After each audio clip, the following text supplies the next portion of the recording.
We're making this video because we still find that too many users are not using Morfit correctly. So hopefully by showing you how it works, you'll be able to help them get it right as well. The biggest mistake people make is that they think it's an inflatable, even though the instructions clearly state it isn't. So we're going to show you today how it works, and that hopefully will help us all get it right. So here we have a Morfit which I've taken to pieces. So this is the cover, which I'll remove, and inside this is the part of Morfit that really does the work. As you can see, the inner starts off in this very malleable fluid state which we can mould to anyone's shape. Now I'm going to mould it to a very odd shape just to show you how flexible it is, and then the next thing that we want to do is to make it supportive in that shape. So by using the pump, I evacuate the air, and that interlocks the filling. So now we can see it's adopted this strange shape, still slightly flexible, but it fixed itself in that shape. If I want to undo that, I can let the air back in again, and you'll see it start to unwind. If I pop a wee bit more air in there, it goes even quicker, and we're back to that fluid state. So it goes from this fluid state to a solid state, and that's the way it can fit anyone into any seat because it's so adaptable. So as you can see, it really does have an unusual and actually slightly weird property. What size and shape does Morfit have to be? Well, very simply, it just has to fill that space between the user and the seat that allows them to sit in their nice neutral position.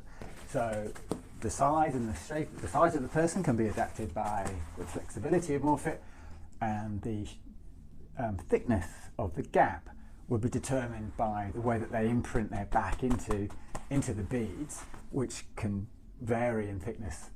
So that's how you get the size and the shape. The average thickness that's required is, as we said, the hollow in the low part of the back, or lordosis.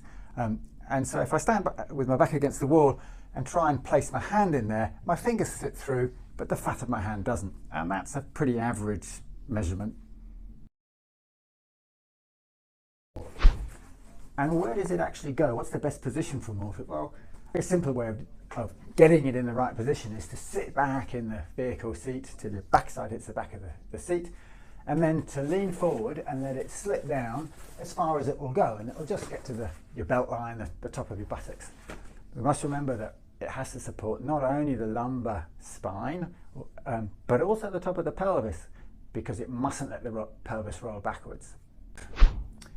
Now, if your lumbar support doesn't go low enough and stops here, the pelvis can try and roll into the gap underneath that support, and that puts a shear force back at the lumbar sacral junction. So any lumbar support must catch the very top of the pelvis as well as the lumbar spine and be able to be shaped to conform to that curve.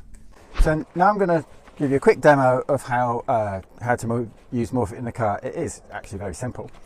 Firstly, I'm going to sit with my backside as far back as it will go in the seat.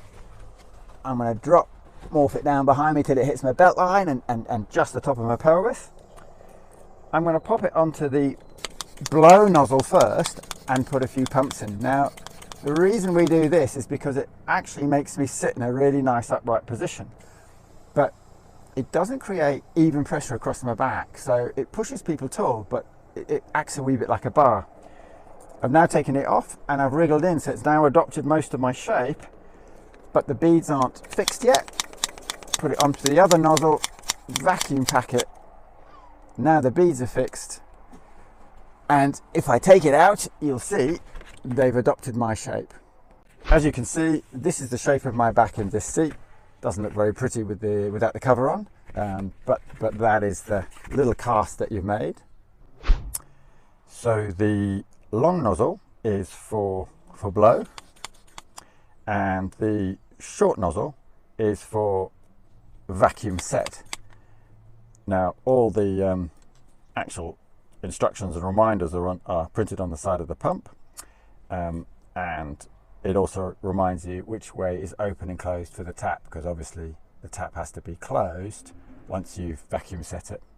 Morfit's held in place very simply with a bungee that goes around the headrest and a horizontal strap that pops it around the back, and that holds it nicely in place.